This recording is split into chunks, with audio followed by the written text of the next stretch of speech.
kita bersama-sama bersikap anjali, seraya kita memberikan penghormatan kepada guru junjungan kita, Buddha Gautama. Namo tassa bhagavato arahato samma sambuddhassa. Namo tassa bhagavato arahato samma sambuddhassa. Namo tassa bhagavato arahato samma sambuddhassa. Mengarahkan diri secara benar, itulah berkah utama.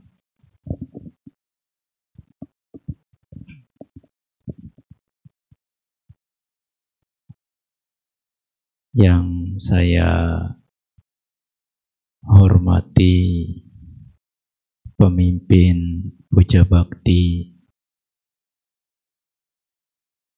yang saya hormati Romo Ramani,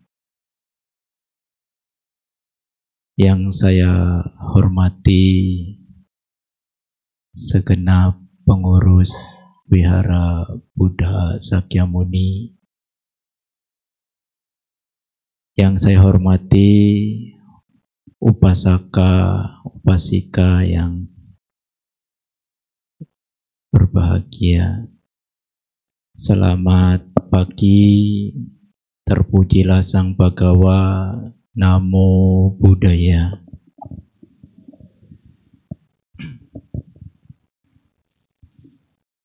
Sungguh berbahagia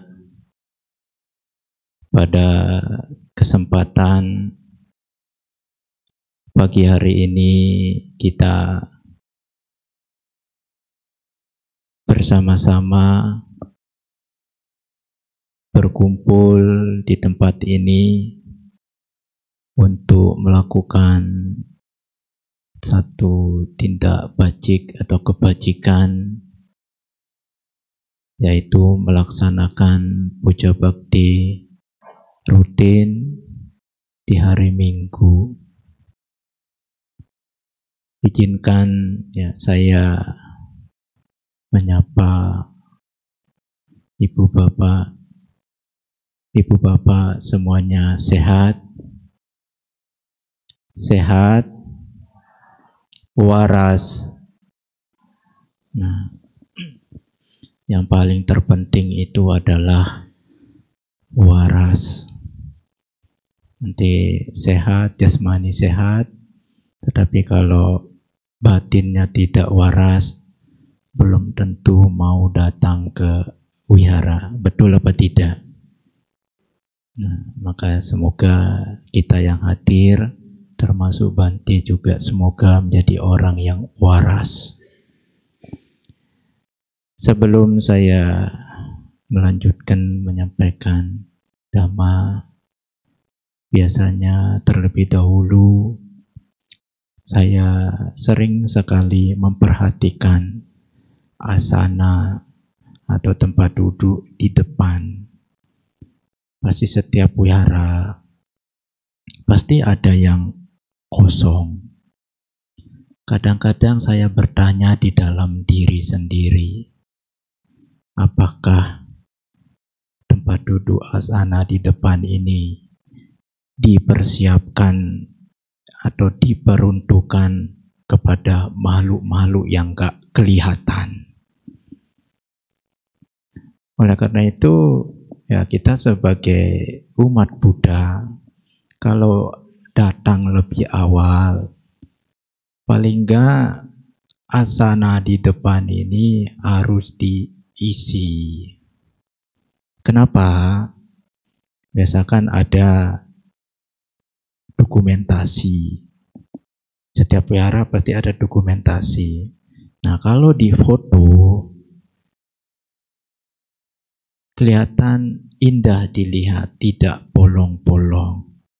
Biasakan kalau di foto, depan ini pasti terlebih dahulu yang dilihat. Wah, kok ada yang kosong. Nah, kalau dilihat kan tidak menarik, tidak indah. Makanya minggu-minggu yang akan datang, kalaupun ada hari raya, paling enggak isilah di depan terlebih dahulu. Ini bukan banti mengkritik, tapi mengingatkan. Ya, Ibu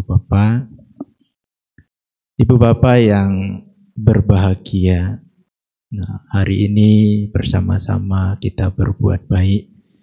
Ya, banyak sekali kebajikan yang dilakukan. Nah, di sini saya mengajak ketika Ibu Bapak melakukan kebajikan, paling enggak di dalam diri itu menumbuh kembangkan 5U. Tahu 5U? U yang pertama adalah mau. Hari ini datang ke wihara, berbuat baik, melaksanakan puja bakti atas dasar kemauan sendiri apa dorongan orang lain. Yang paling terpenting adalah kemauan diri sendiri. Niat diri sendiri. Kalau kita berbuat baik, dasar kemauan diri sendiri, seseorang tersebut akan berbuat baik secara totalitas. Kalau totalitas, dia hadir di tempat ini secara utuh. Baik secara jasmani ataupun secara batin atau mental. Dia akan melakukan kebajikan secara totalitas dan maksimal. Nah, kalau dia berbuat baik datang ke sini tidak hadir seutuhnya, biasanya sedikit-sedikit pengen pulang. Pasti hal-hal di luar sana pasti diingat. Tetapi kalau orang yang hadir seutuhnya berbuat baik di tempat ini, apapun kegiatan di rumah, apapun aktivitas di luar sana, pasti tidak akan diingat. Fokus saat ini untuk berbuat baik. Itu pentingnya kalau kita berbuat baik atas dasar kemauan sendiri dan niat diri sendiri. Nah, kalau dorongan orang lain, paksaan dari orang lain, wah, sedikit-sedikit pengen pulang. Biasanya cari nama supaya dilihat orang baik datang ke sini. Semoga Ibu Bapak yang hadir pada kesempatan hari ini datang ke sini atas dasar kemauan sendiri dan niat dari diri sendiri. Tanpa ada paksaan, tanpa ada dorongan dari orang lain. Makanya itu penting kalau berbuat baik, hal utama yang kita munculkan, yang pertama adalah kemauan atau niat. Dan setiap orang berbuat baik pasti didasari oleh niat dan kemauan. Kalau tidak didorong oleh niat dan kemauan, seseorang tersebut tidak akan melakukan kebaikan ataupun hal-hal yang tidak baik. Semua pasti didasari oleh niat dan kemauan. Nah, itu yang pertama yang kita munculkan di dalam diri kita ketika kita ingin melakukan kebajikan. Yang kedua adalah mampu. Hari ini Bapak Ibu mampu berbuat baik? Wah, sepi. Mampu? Kalau mampu berbuat baik, harus dilakukan setiap saat. Di mana ada kebajikan, lakukanlah kebajikan tersebut. Kalau kita merasa mampu untuk melakukan kebajikan. Kita mampu berbuat baik hari ini. Yang pertama adalah mampu dalam hal kesehatan. Tadi semua bilang sehat. karena sehat, karena waras, sehingga hari ini bisa berbuat baik karena kesehatan. Yang kedua adalah materi. Ada yang jalan kaki datang ke wihara? Ada apa tidak? Semua pasti memiliki kendaraan. Nah, kita mampu dalam hal materi seperti sepeda motor, mobil, dan lain-lain, itulah pendukung. Kita hadir di tempat ini merasa mampu dalam materi sehingga kita bisa berbuat baik. Dua hal ini, kesehatan dan materi, itu pendukung. Karena kita mampu sehingga kita bisa melakukan kebajikan. Ada orang mau berbuat baik tetapi tidak mampu. Contohnya orang sakit. Karena kesehatannya tidak mendukung, walaupun kemauannya berbuat baik ada, tetapi tidak bisa, tidak mampu karena sakit. Kesehatannya tidak mendukung. Ada orang mampu berbuat baik, tetapi tidak ada kemauan, tidak ada niat. Walaupun dia memiliki kesehatan, memiliki materi yang berlimpah, kalau tidak ada kemauan, belum tentu bisa berbuat baik. Ada umat Buddha Sakyamuni seperti itu, mampu berbuat baik tetapi tidak ada kemauan. Semoga tidak ada. Ya, semoga tidak ada. Nah, yang ketiga adalah waktu. Hari ini ada waktu, luangkanlah waktu untuk melaksanakan puja bakti sekali seminggu. Kalau pengen setiap hari juga dipersilakan. Kalau ada waktu kosong, ya datanglah ke wihara untuk melakukan puja tiratana. Datang ke sini, namaskara, tancap hiu atau dupa, itu juga kebajikan. Luangkanlah waktu.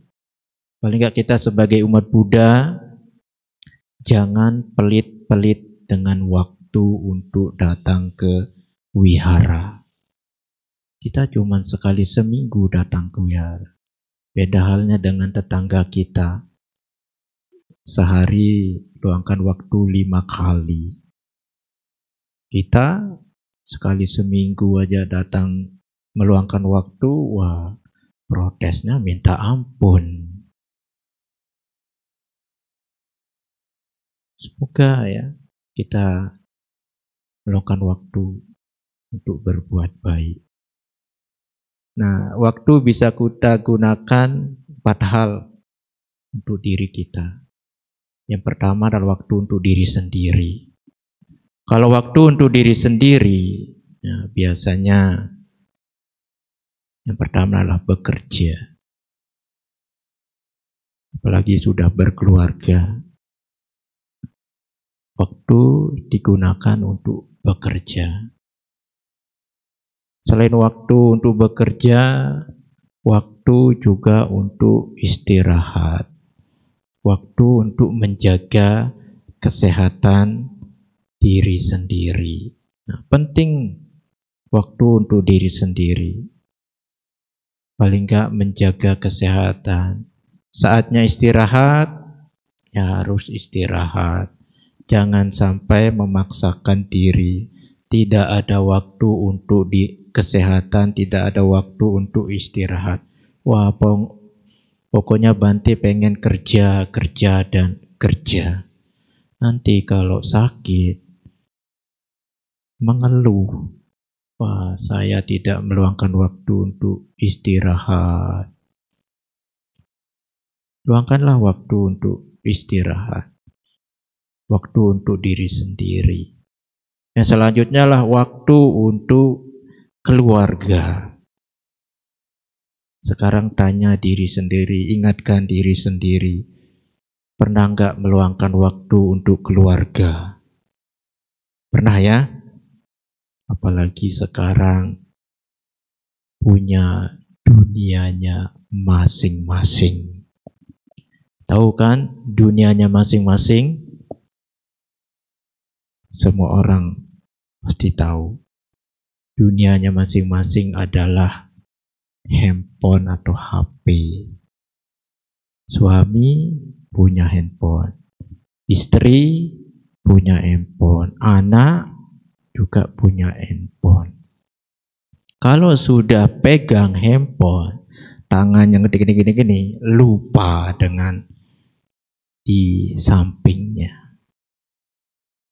Dibandingkan dengan orang tua terdahulu, sebelum mengenal teknologi, waktu untuk keluarga itu sangat banyak sekali. Sangat banyak. Nah, kalau sekarang, waktu interaksi dengan keluarga 1 jam di tempat makan itu jarang sekali ditemukan. Betul apa betul? Betul. Di tempat makan pun masih sibuk dengannya dunia masing-masing. Nanti bapaknya mojok di mana, main HP sambil ngerokok sambil ngopi. Lupa di mana istri dan anaknya, apakah sudah makan, tidur apa belum. Nanti istri atau ibu sibuknya di mana? Apalagi sekarang rata-rata seneng main medsos atau media sosial. Wah, sehari nggak posting story, status, rasanya gimana, Banti?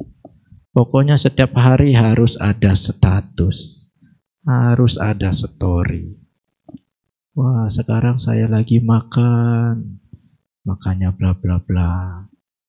Lupa dengan suami sama anak, apakah sudah makan apa belum, sudah dimasakin atau dibuatkan apa belum, karena dunianya masing-masing. Begitu juga dengan anak, apalagi sekarang sebagian besar anak itu senang main game. Nanti kalau sudah main game, jarang keluar rumah, kamar. Makan, minum harus dibawain ke dalam kamar. Maka ya ibu bapak dan juga anak-anak, saudara-saudari, paling enggak luangkanlah waktu untuk keluarga. 1 jam, 2 jam, luangkan waktu untuk bersama, bercerita, bertukar cerita apa yang dikerjakan hari ini, diceritakan. Supaya keluarga itu harmonis, rukun. Tetapi kalau punya dunianya masing-masing, pasti ada muncul atau timbul keraguan-raguan, timbul hal-hal yang tidak baik, pemikiran yang tidak baik. Wah, suami saya nih kok setiap hari pegang HP, ngapain ya? Istri saya setiap hari pegang HP, ngapain ya? Pasti muncul hal-hal yang negatif terhadap pasangan. Karena sibuk dengan HP-nya, bukan sibuk dengan keluarga. Maka penting ya, ibu bapak, waktu untuk keluarga. Selain waktu di rumah, nah sekali-sekali ajaklah keluarga jalan-jalan. Pernah nggak ibu bapak ngajak keluarga jalan-jalan? Pernah. Karena terus jalan-jalan, happy-happy, ini juga salah satu membangun keharmonisan, kerukunan di keluarga. Karena kita meluangkan waktu. Nah, kalau ke pantai, ya ke pegunungan, ya tidak terlalu membutuhkan biaya, ya paling nggak tenaga. Nanti kalau ajak jalan-jalan ke mall, ya siap-siap, ya membutuhkan biaya yang banyak. Nah, waktu untuk keluarga dan juga waktu untuk bermasyarakat. Nah, penting sekali juga waktu untuk bermasyarakat, waktu untuk sosial. Karena kita tinggal hidup berdampingan dengan orang lain. Nah, kalau ada gotong royong di sekitar perumahan atau di wihara ini ada kerja bakti, kita luangkan waktu untuk bersosial, bermasyarakat. Nah, kenapa kita meluangkan waktu untuk sosial dan masyarakat? Sewaktu-waktu kita pasti akan membutuhkan pertolongan bantuan dari orang lain. Contohnya seperti puja bakti ini. Kita hadir di sini termasuk juga waktu untuk sosial dengan yang lain. Karena biasa umat Buddha, ini maaf kalau bukan menyinggung. Biasa umat Buddha tahu wihara, ingat orang lain. Biasa ketika ada orang meninggal, keluarganya meninggal, baru tahu wihara, baru ingat wihara. Ini bukan Bante menyinggung, tapi sering Bante temukan. Nanti kalau ada keluarganya meninggal, baru ingat wihara, baru cari Romo Pandita, baru cari Bante. Tapi kalau sehari-harinya gak ada kesulitan apapun, wah, buru-buru mau ke wihara, buru-buru ingat Romo, ingat Bante, ingat wihara. Yang kedua adalah ketika mau menikah. Nah, kalau sudah mau menikah karena sebagai persyaratan, baru ingat wihara. Nah, baru ingat wihara dan juga ingat Romo Pandita. Dua hal ini yang sering sekali ditemukan umat Buddha di mana-mana. Ketika meninggal dan menjelang pernikahan, baru ingat wihara, ingat Romo. Semoga ibu bapak yang hadir ini tidak seperti itu. Kalau ada waktu, datanglah ke wihara untuk bersosial dengan yang lain. Karena penting sekali waktu untuk bermasyarakat. Nah, waktu yang keempat adalah waktu untuk spiritual. Waktu untuk melakukan kebajikan. Seperti halnya Bapak Ibu lakukan pada kesempatan hari ini. Waktu untuk melakukan spiritual dan melakukan kebajikan. Paling enggak luangkanlah waktu untuk melakukan kebajikan. Datang ke wihara. Enggak setiap hari Bapak Ibu itu sibuk. Nah, kalau tidak ada kesibukan di rumah dekat dari wihara, luangkanlah waktu untuk datang ke wihara, melakukan spiritual atau kebajikan. Nah, ini 4 hal waktu kita gunakan untuk diri kita. Tadi keberapa? Ketiga ya. Ada orang mau berbuat baik, mampu berbuat baik, tetapi tidak ada waktu, saking sibuknya. Mau cukup di dalam hati saja, cukup di ucapan. Padahal dia mampu, sehat, memiliki materi, karena tidak ada waktu. Ada waktu berbuat baik, tetapi tidak ada kemauan dan tidak mampu. Yang selanjutnya adalah keempat, adalah ilmu. Bapak Ibu memiliki ilmu? Memiliki apa tidak? Ilmu yang baik apa ilmu yang tidak baik? Pasti ilmu yang baik-baik. Ilmu itu atau pengetahuan. Ya, sebagian besar ya umat Buddha di Bali, khususnya di Buddha Sakyamuni, pasti memiliki ilmu atau pengetahuan Dhamma. Pengetahuan Dhamma yang dimiliki dimanfaatkanlah dengan baik. Pengetahuan dhamma yang dimiliki gunakanlah untuk hal-hal yang baik, hal-hal yang positif. Jangan sampai karena merasa dirinya pengetahuannya sangat luas, sangat tinggi, tetapi membodohi orang lain. Nah, jangan seperti itu. Pengetahuan tinggi, luas, gunakanlah untuk hal-hal yang baik, hal-hal yang bermanfaat untuk diri sendiri dan juga untuk orang lain. Itu jauh sangat bermanfaat. Yang kelima adalah sangu. Tahu sangu? Kalau bahasa Jawa atau Lombok itu adalah bekal. Bekal. Sangu itu adalah bekal. Kalau kita datang ke wihara ini membawa sangu apa tidak? Bawa apa tidak? Sangunya sangat banyak. Kalau kita bepergian jauh, bekal atau sangunya sangat banyak. Apalagi kalau di dalam mobil, pasti ada sangunya, terutama makanan. Kalau bepergian jauh pasti ada makanan kan di mobil, pasti ada. Ya, contohnya kalau Bante tugas di Sulawesi, kalau karena perjalanan jauh paling dekat itu 8 jam lewat darat, kadang ketemu restoran juga jarang, rumah makan juga jarang. Biasa kita bawa sangu atau bekal di bagasi belakang. Itu pun sangat banyak. Jadi bisa sangunya itu bisa PP pulang pergi terus nggak habis-habis. Tapi kalau sekarang sangu kalau bepergian jauh cukup 1 lembar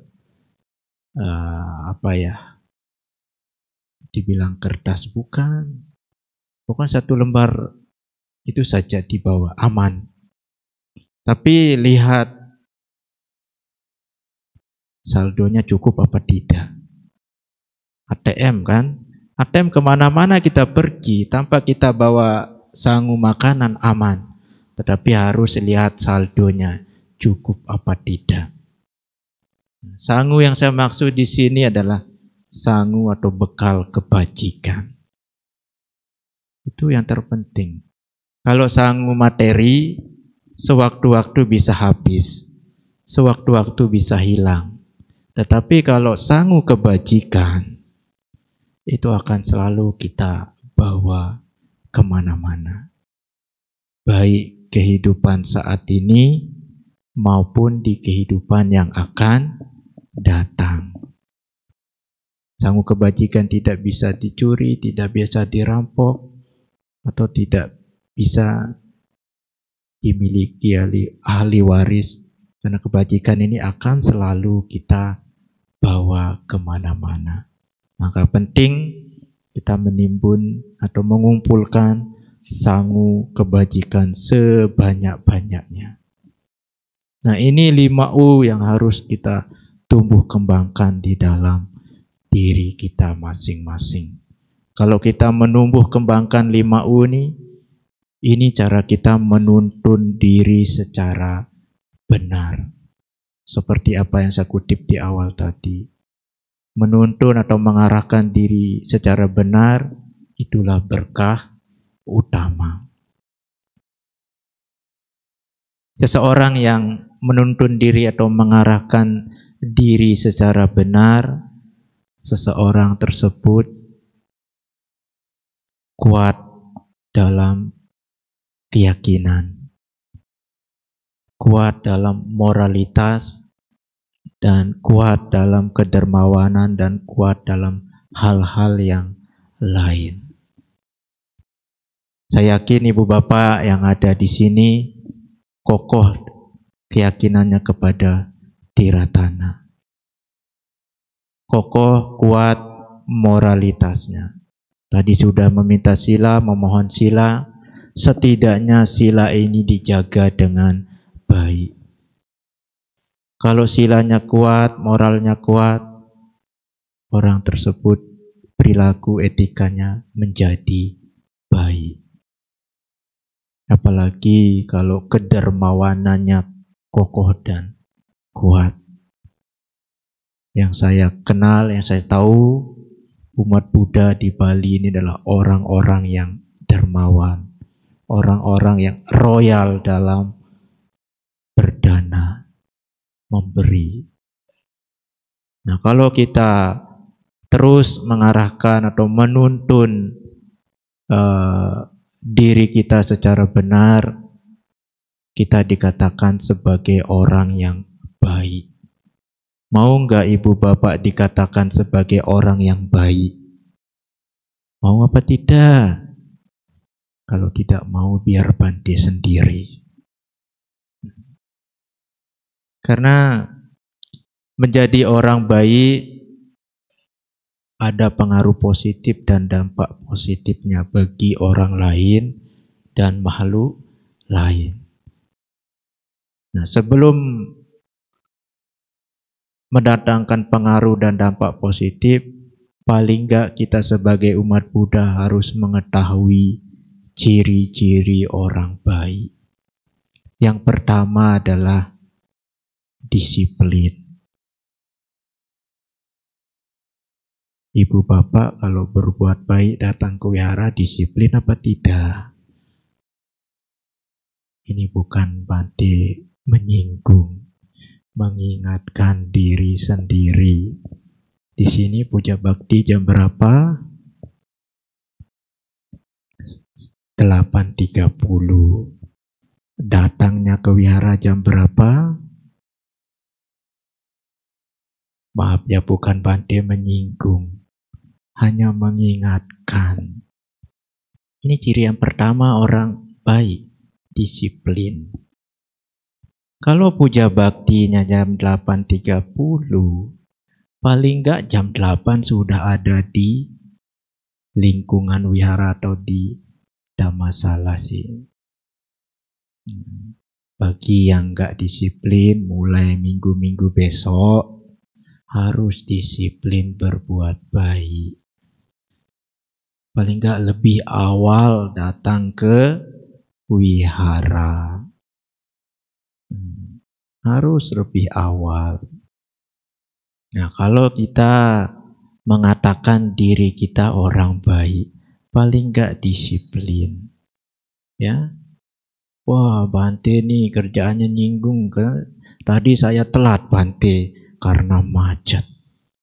Biasa kalau minggu kan kendaraan agak berkurang dibandingkan dengan hari-hari biasanya. Karena sekarang ya, Bali mulai terkenal macet. Nah, kalau tahu macet, paling enggak berangkat lebih awal supaya tidak kena macet. Nah, harus disiplin. Nanti kalau disiplin terus dilakukan, itu akan menjadi kebiasaan. Akan menjadi kebiasaan. Wah, puja bakti jam 8.30. Ayo kita berangkat lebih awal. Karena sudah terbiasa disiplin, wah nanti kalau waktunya mepet, wah pasti akan terburu-buru. Nah, itu ciri orang baik pertama adalah disiplin. Bante hanya mengingatkan saja. Nanti diri sendirilah yang mengetahui apakah saya disiplin atau tidak. Nah, ciri yang kedua adalah tanggung jawab.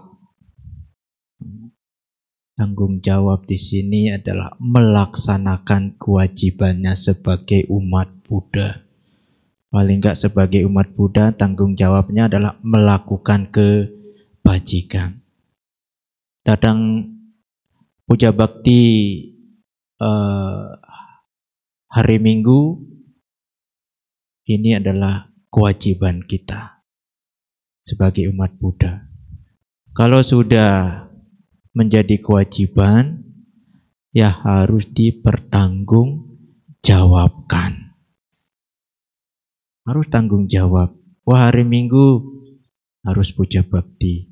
Karena ini kewajiban kita, tanggung jawab kita sebagai umat Buddha. Apapun kegiatan-kegiatan yang lain yang dijadwalkan oleh pengurus Dayaka di sini, ya harus dipertanggungjawabkan. Setidaknya kita harus hadir. Setidaknya kita datang. Karena itu sebagai tanggung jawab dan kewajiban kita sebagai umat Buddha. Susah pengurus wihara membuat kegiatan. Ada panitianya. Tapi kalau umat Buddha tidak mempertanggungjawabkan kewajibannya. Apapun kegiatan yang disusun di wihara Buddha Sakyamuni, setidaknya kita pertanggungjawabkan untuk melakukan kebaikan. Puja bakti hari Minggu itu adalah kewajiban dan tanggung jawab kita. Kita harus datang ke tempat ini untuk melakukan puja tiratana atau melakukan spiritual kebajikan. Itu ciri orang baik. Dan selanjutnya adalah jujur. Bapak Ibu termasuk orang-orang yang jujur. Wah, diam berarti masih meragukan diri sendiri. Pernah bohong?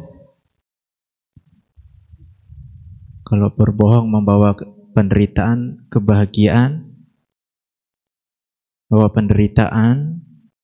Nah, kalau membawa penderitaan, ya jangan dilakukan.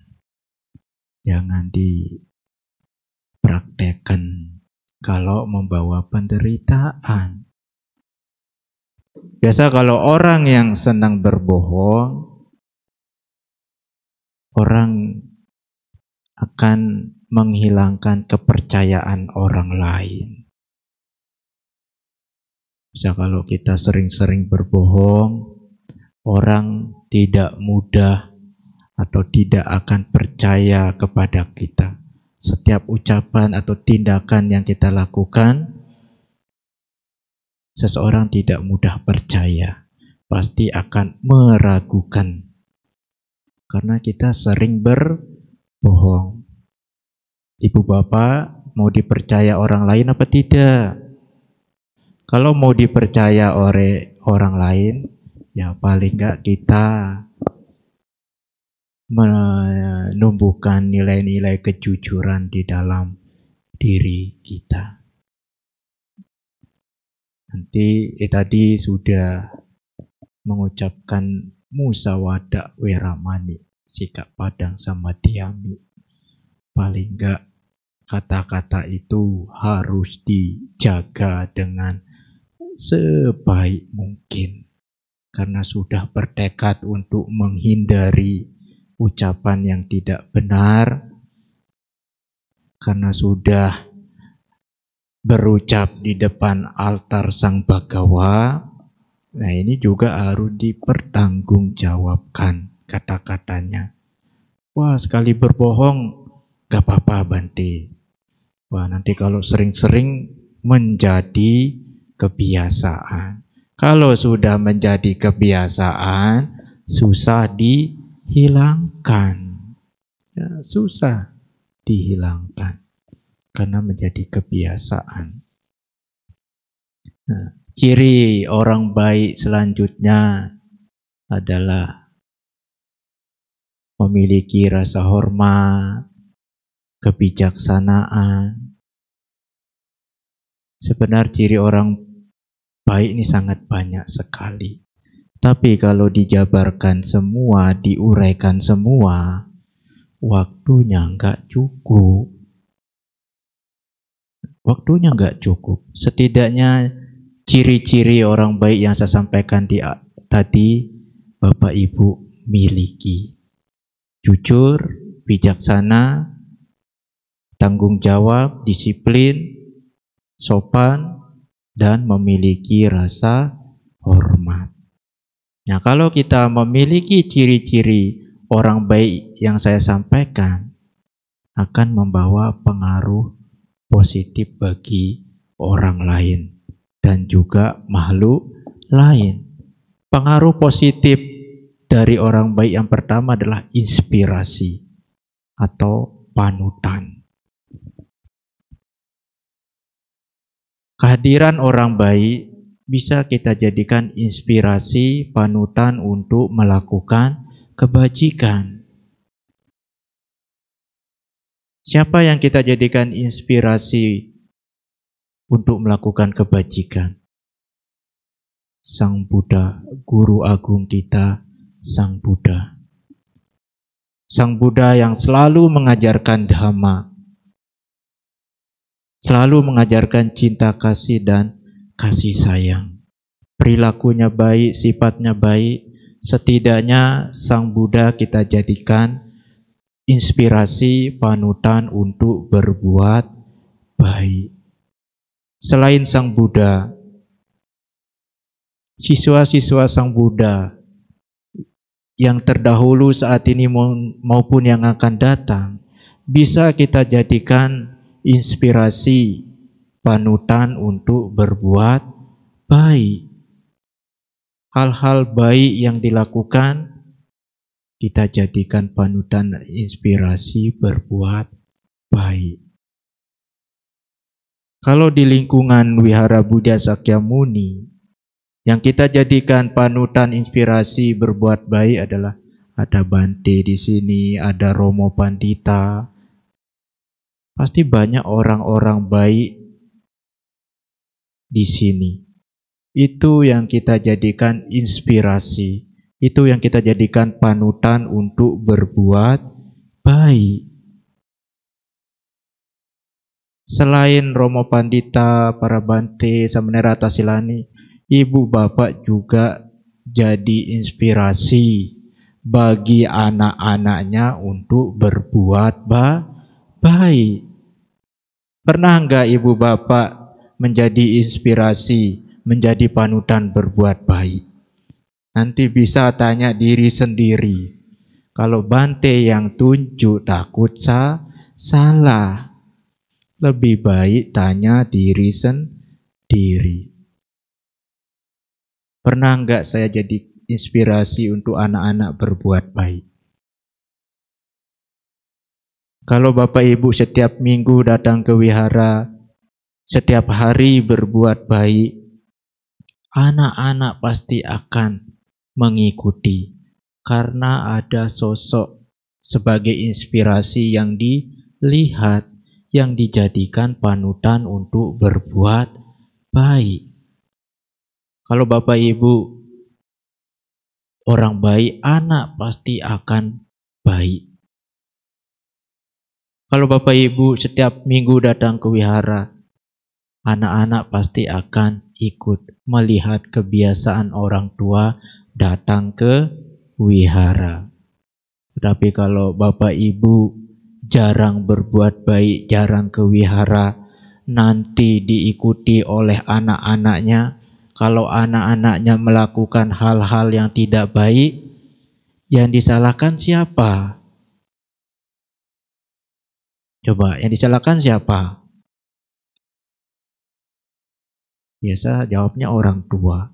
Tapi yang disalahkan utama itu adalah anak. Benar apa tidak? Yang disalahkan utama itu adalah anak. Karena melakukan hal-hal yang tidak baik. Kalau anak melakukan hal yang tidak baik, entah itu melalui pikiran, ucapan, ataupun tindakan, karena ada sosok atau inspirasi yang dilihat. Makanya penting sekali ibu bapak menjadi inspirasi, menjadi panutan untuk melakukan kebaikan. Saya yakin kalau bapak ibu baik, sering-sering berbuat baik, sering-sering datang ke wihara, anak-anak pasti akan mengikuti karena ada inspirasi yang dilihat. Banyak sekali orang-orang yang bisa kita jadikan inspirasi, bisa menjadikan panutan untuk berbuat baik. Yang paling terpenting adalah inspirasi utama kita adalah Guru Agung Sang Buddha. Karena beliau banyak sekali kebaikan-kebaikan yang sudah dilakukan. Nah, itu pengaruh positif dari orang baik. Inspirasi. Yang kedua adalah kedamaian.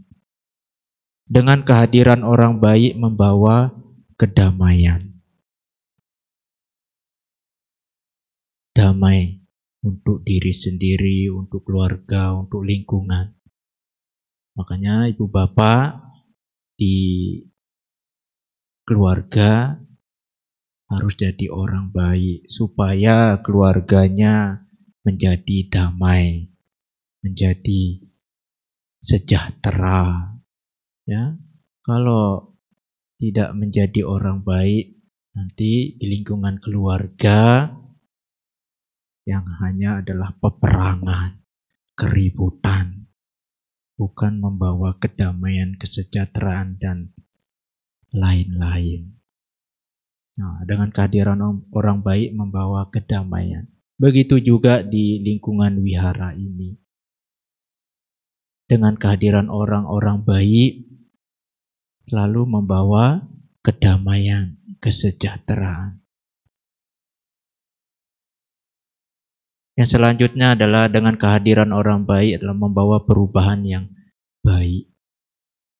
Contohnya kita di sini yang hadir. Dengan adanya orang baik membangun wihara ini membawa perubahan yang sangat baik untuk diri kita, untuk lingkungan, dan lain-lain. Karena dengan adanya wihara ini membawa perubahan baik sehingga kita bisa berbuat baik dan kita bisa menjadi orang yang baik. Nah, pengaruh positif selanjutnya adalah membawa kebahagiaan. Orang baik membawa kebahagiaan. Kebahagiaan untuk diri sendiri, untuk orang lain, dan juga untuk lingkungan. Ketika Bapak Ibu bergaul, bersahabat, hadir di tengah-tengah orang baik, pernah nggak membawa kehancuran atau penderitaan? Tidak. Karena dengan kehadiran orang baik di tengah-tengah kita, membawa pengaruh yaitu kebahagiaan.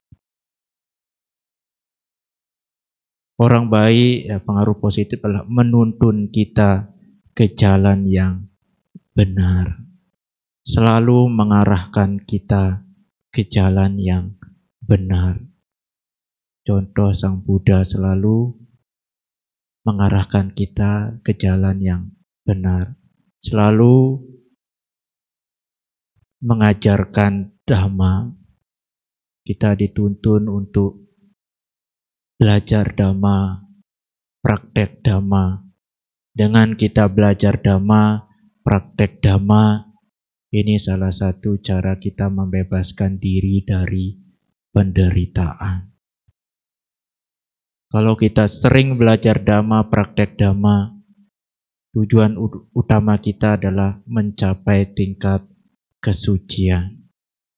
Walaupun kita tidak mencapai tingkat kesucian, baik itu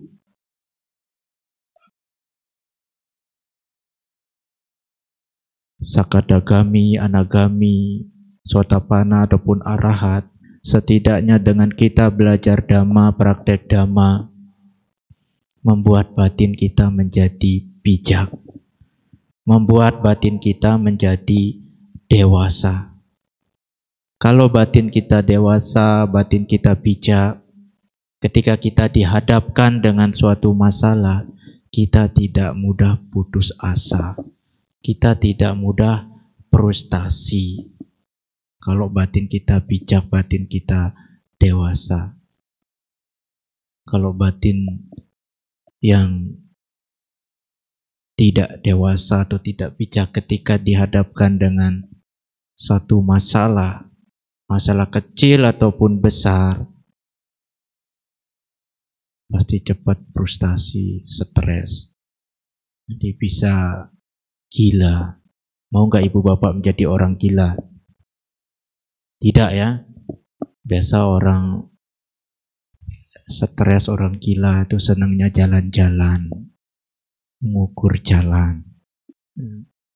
Makanya kita harus, batin kita harus dewasa dan bijak. Ya. Penting sekali belajar dhamma dan praktek dhamma. Orang-orang baik menuntun kita ke jalan yang benar, mengarahkan kita ke jalan yang benar. Sang Buddha sudah menunjukkan jalan kepada kita, yaitu jalan kebenaran. Nah, di sini keluar dari lingkungan wihara Buddha Sakyamuni banyak jalan. Mau jalan yang baik apa jalan yang tidak baik. Seperti halnya lagunya Roma, banyak jalan menuju Roma. Banyak sekali, tergantung kita mau jalan yang mana. Sang Buddha sudah menunjukkan jalan. Kembali ke diri kita masing-masing. Mau ke jalan yang benar atau tidak. Orang baik menuntun kita ke jalan yang benar. Maka orang baik yang membawa pengaruh positif bagi orang lain dan juga makhluk lain. Oleh karena itu, jadikanlah diri kita sebagai orang baik yang membawa pengaruh positif bagi orang lain dan juga makhluk lain. Selain membawa pengaruh positif dan juga membawa dampak positif dengan kehadiran orang baik. Dampak positifnya adalah bagi keluarga, bagi orang lain, bagi negara, bagi leluhur. Banyak sekali dampak-dampak positif kalau kita menjadi orang baik. Oleh karena itu, ibu bapak yang berbahagia, mari kita mengarahkan diri, menuntun diri ke hal-hal yang benar, hal-hal yang positif. Dengan mempraktekkan 5U tadi, menumbuh kembangkan 5U tadi, kita mampu mengarahkan diri kita secara benar. Dengan kita mengarahkan diri secara benar, kita menjadi orang baik yang membawa dampak positif, pengaruh positif bagi orang lain dan juga makhluk lain. Dengan kita mengarahkan diri secara benar, membuat diri kita menjadi berbudi luhur. Oleh karena itu, saya mengajak ibu bapak, mari kita bersama-sama belajar dhamma, praktek dhamma, sehingga kita menjadi luhur sebelum kita menjadi leluhur. Ya, terima kasih kesempatan atau waktu yang diberikan. Semoga apa yang saya sampaikan pada siang hari ini yang mampu mengarahkan atau menuntun diri kita secara benar. Sape sata bhavantu sukhitata. Semoga semua makhluk itu berbahagia.